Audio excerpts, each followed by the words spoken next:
There once was an old sailor my grandfather knew who had so many things which he wanted to do that whenever he thought it was time to begin, he couldn't because of the state he was in. He was shipwrecked and lived on an island for weeks. And he wanted a hat and he wanted some breeks. But and he wanted some nests or a line and some hooks for the turtles and things which you read in the books. And thinking of this, he remembered a thing which he wanted for water, and that was a spring.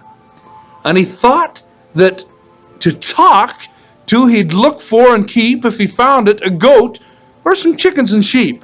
Then, because of the weather, he wanted a hut with a door to come in by, which opened and shut, with a jerk which was useful if snakes were about, and a very strong lock to, keep savages out. He began on the fish hooks. When he'd begun, he decided he couldn't because of the sun. So he knew what he ought to begin with, and that was to find or to make a large sun-stopping hat.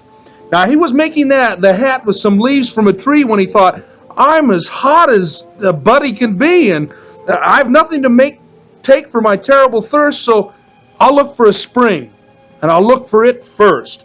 Then he thought as he started, oh dear, I'll be lonely tomorrow with nobody here. So he made in his notebook a couple of notes.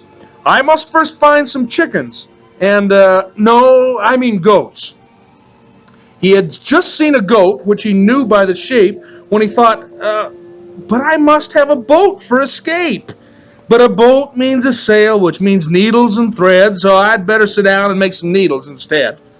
He began on a needle, but thought as he worked that if this was an island where savages lurked, sitting safe in his hut, he'd have nothing to fear, whereas now they might suddenly breathe in his ear. So he thought of his hut, and he thought of his boat, and his hat, and his breeks, and his chickens, and his goat, and the hooks for his food, and the spring for his thirst, but he never could think which he ought to do first. And so, in the end, he did nothing at all, but basked on a shingle wrapped up in a shawl. And I think it was dreadful the way he behaved. He did nothing but basking until he was saved.